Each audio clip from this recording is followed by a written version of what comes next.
इस संसार में सभी लोगों को, चाहे वह आप हो या फिर मैं, सभी को बचपन से अच्छी शिक्षा व अच्छे संस्कार दिए जाते हैं। फिर चाहे आप अमीर घर में पैदा हुए हों या फिर गरीब घर में पैदा हुए हों, हम बचपन में वही कार्य करते हैं जैसा हमने सामने देखा होगा या फिर सुना होगा।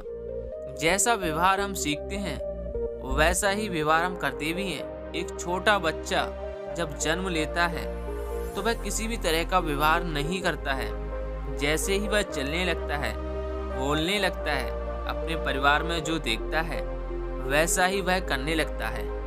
लेकिन जैसे जैसे वह बड़ा होता जाता है तो हम देखते हैं कि दुनिया में कुछ भी अच्छा नहीं होता है, बुरा ही बुरा होता है। आखिर ऐसा क्यों होता है? जबकि बचपन में सभी लोगों को अच्छी शिक्षा व अच्छे संस्कार दिए जाते हैं। क्या आपने कभी इस बारे में सोचा है कि आखिर ऐसा होता क्यों है? ये सारा खेल हमारे मन का है। आपको पता है, जब बच्चा छोटा होता है तो उसकी इच्छाएं कम होती हैं, उसके विचार कम होते हैं।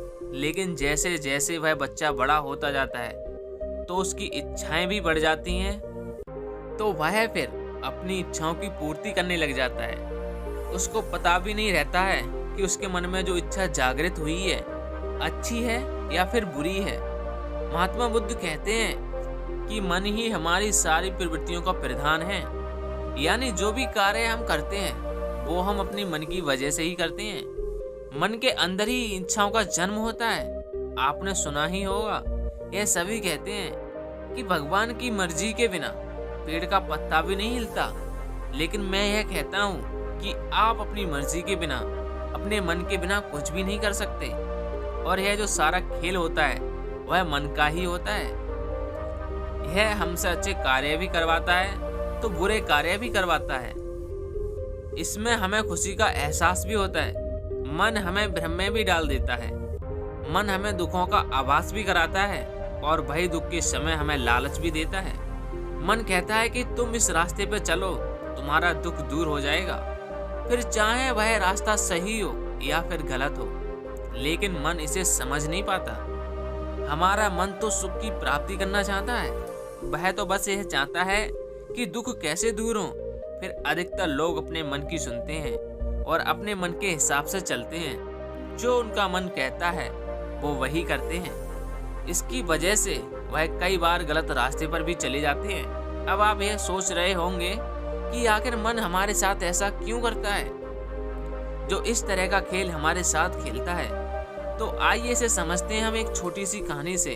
आप सब लोग इस कहानी को अंत तक जरूर सुनना, तभी आपको इस मन के खेल के बारे में समझ आएगा। तो चलिए इस खेल के बारे में समझते हैं। एक गांव था, उसमें एक गुरु रहते थे। वह कई सालों से वहीं पर उस गांव में तपस्या करते थे और उनके बारे में बोला जाता था कि उन्होंने अपने मन पर विजय प्राप्त कर ली है। वह बिल्कुल शांत हैं और गुरु में किसी भी प्रकार की कोई बुरी आदत नहीं है।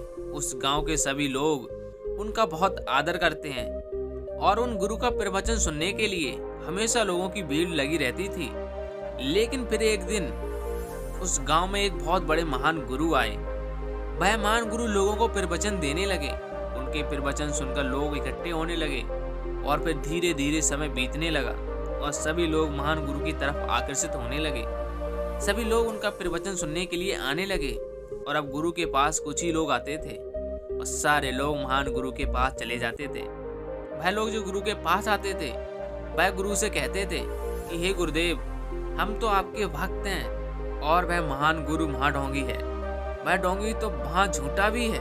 वह डोंगी तो लोगों को बहला फुसला रहा है और धीरे धीरे सभी लोग उनकी बातों में आ रहे हैं, उनकी तरफ खिंचे चले जा रहे हैं। पता नहीं उस महाढोंगी ने उन पर कौन सा जादू कर दिया है जो लोग उनके पास जाकर ही रुकते हैं। और गुरुदेव, वह महान गुरु आपकी तो निंदा भी करता है और कहता है कि आपने अपने मन पर कोई विजय प्राप्त नहीं की है। अपने भक्तों के मुंह से यह बात सुनकर गुरु मुस्कुराए और बोले कि अगर ऐसा है तो तुम भी यहाँ से जा सकते हो। गुरु की यह बात सुनकर वह लोग वहाँ से चले गए। लेकिन फिर रात भर गुरु को नींद नहीं आई। रात भर बेचैन रहे, करवटें बदलते रहे। वह सोचने लगे कि क्यों न मैं जाकर देखूं कि यह महान गुरु है कौन। अगले दिन गुरु उनके आश्रम गए। वहां पर उन्होंने देखा कि महान गुरु के पास बहुत भीड़ लगी हुई थी। सभी लोग महान गुरु की जय जयकार कर रहे थे। ये सब बात गुरु को अच्छी नहीं लगी। फिर वो लोगों के बीच जा पहुंचे और वहां जाकर लोगों से कहा कि मैंने तुम लोगों को इतने दिनों से ज्ञान दिया और तुम लोगों ने उन्नति भी की है, और फिर भी झूठा महागुरु जो पता नहीं कहां से आया है, तुम लोग इसके पीछे चल दिए, इस पर विश्वास करने लग गए। तुम सभी लोग एक दिन जरूर पछताओगे। मैं इन महान गुरु को चुनौती देता हूँ कि यह मेरे साथ शास्त्रार्थ करें और मुझे हराएं। अगर वह जीत गए तो मैं यह गांव हमेशा के लिए छोड़कर चला जाऊंगा। यह सुनकर महान गुरु ने चुनौती स्वीकार कर ली। फिर दोनों गुरु और महागुरु में शास्त्रार्थ हुआ। फिर धीरे धीरे गुरु हारने लगे। जब गुरु को यह एहसास हो गया था कि मैं हार जाऊंगा, मैं हारने वाला हूँ, तो वह बीच में ही उठकर चले गए और जाकर पूरी रात यही सोचते रहे कि भाई ऐसा क्या करें जिससे यह महागुरु इस गांव से चला जाए, या फिर इस गांव से इसको कैसे भगाया जाए। और फिर उनको भगाने के लिए गुरु ने कई प्रकार के षड्यंत्र रचे, लेकिन कोई भी षड्यंत्र काम नहीं आया। जब सब कुछ करके देख लिया तो एक रात उन्होंने महागुरु की हत्या करने का प्लान बनाया और अपने हाथ में हथियार लेकर महान गुरु को मारने के लिए निकल गए। फिर वह गुरु के आश्रम पहुंचे। वहां पहुंचकर जैसे ही गुरु महागुरु पर प्रहार करने वाले थे कि तभी महागुरु की आंख खुल गई और फिर महागुरु ने गुरु को रोकते हुए कहा कि अभी भी तुम्हारे कुछ समझ में नहीं आया, अभी भी तुम भ्रम में ही जी रहे हो। अगर तुमने अपने मन पर विजय प्राप्त कर ली है तो फिर ये हथियार तुमने किस लिए उठाया है? ये जो क्रोध तुम्हारे अंदर आया है, यह तुम्हें किसने दिया है? कौन है इसके पीछे? गुरु ने कहा कि यह तो आपकी वजह से है। ये जो भी हो रहा है ना, सब आपकी वजह से हो रहा है। अगर आप यहाँ नहीं आते, यहाँ नहीं होते, यह सब नहीं होता। महागुरु समझ गए थे कि मन पूरी तरह से गुरु पर हावी हो गया है। उनकी आंखें बंद हो चुकी हैं, गुरु की समझ खत्म हो चुकी है। तब महागुरु ने गुरु से कहा कि क्या तुम बुरे इंसान हो? गुरु ने कहा नहीं। फिर महागुरु ने कहा क्या तुम अत्याचारी हो? गुरु ने कहा नहीं। तो महागुरु ने कहा कि तो फिर अवश्य तुम लालची होंगे। गुरु ने कहा कि नहीं महागुरु, मैं ऐसा नहीं हूँ। महागुरु ने फिर कहा तो तुम्हारे हाथ में जो हथियार है वह कहाँ से आया है? क्या करना चाहते हो तुम? फिर गुरु ने अपने हाथों की तरफ देखा और हथियार को फेंक दिया और महागुरु के सामने झुक गए और महागुरु से बोले कि गुरुदेव मुझे माफ कर दीजिए, आपने तो मेरी आंखें खोल दी। फिर गुरु महागुरु से बोले कि हे गुरुदेव, मेरे साथ यह सब कैसे हो गया? मैंने तो अपने मन पर काबू कर लिया था, मैंने तो अपने मन पर विजय प्राप्त कर ली थी, अपने मन पर काबू पा लिया था। महागुरु ने कहा कि हमारा मन कहीं नहीं जाता है, यह तो हमारे साथ ही चलता रहता है। और जब तुम हारते हो तो यह मन तुम्हें जीत के सपने दिखाता है, जब तुम जीतते हो तो यह मन तुम्हारे हार के डर से डराता है।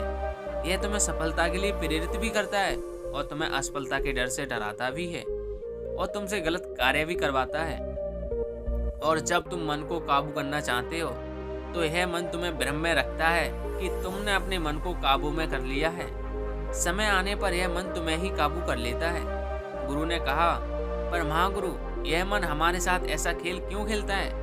यह मन हमें अपने आप ही में ही क्यों नहीं जीने देता है? यह हमें नचाता ही क्यों रहता है?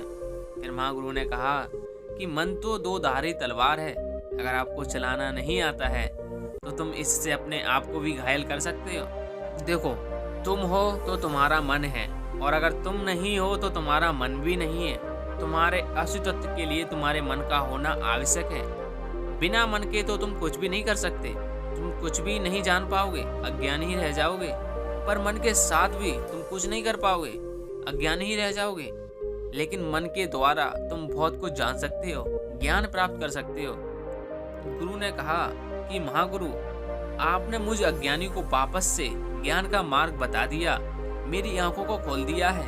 मैं तो इसी भ्रम में जी रहा था कि मैंने अपने मन पर विजय प्राप्त कर ली है। आपका बहुत बहुत धन्यवाद। दोस्तों, हम भी अपने जीवन में मन की आवाज़ सुनकर सब कुछ करते रहते हैं। जो भी हमारा मन बोल देता है वही सब हम कर देते हैं, लेकिन हम यह कभी नहीं सोचते हैं कि उसका परिणाम क्या होगा। हम मन से ऊपर उठकर ना तो उससे जानने की कोशिश करते हैं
बहुत पावरफुल है, जिसे अगर एक बार खुला छोड़ दें तो यह हमें बर्बादी की ओर ले जाता है, क्योंकि वहाँ आराम है, लालच है, वासना है।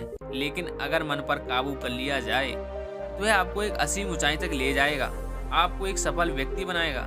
इसलिए आप अपने मन को जितना हो सके उतना काबू में रखें, और यह आप अपनी बुद्धि के द्वारा और अपनी समझ के द्वारा आसानी से कर सकते हैं। और अगर आपने ऐसा कर लिया तो आप अपने जीवन में बहुत ही जल्द अच्छे परिणाम देखेंगे। तो दोस्तों, कैसी लगी ये कहानी कमेंट सेक्शन में हमें जरूर बताएं। अगर कहानी अच्छी लगी हो तो चैनल को सब्सक्राइब और वीडियो को शेयर करना मत भूलिए। मैं मिलूंगा आपसे ऐसी एक और कहानी में। तब तक के लिए सकारात्मक सोच के साथ अपने लक्ष्य के प्रति बढ़ते चलें और अपना और अपनी फैमिली का ख्याल रखें। जय हिंद साथियों।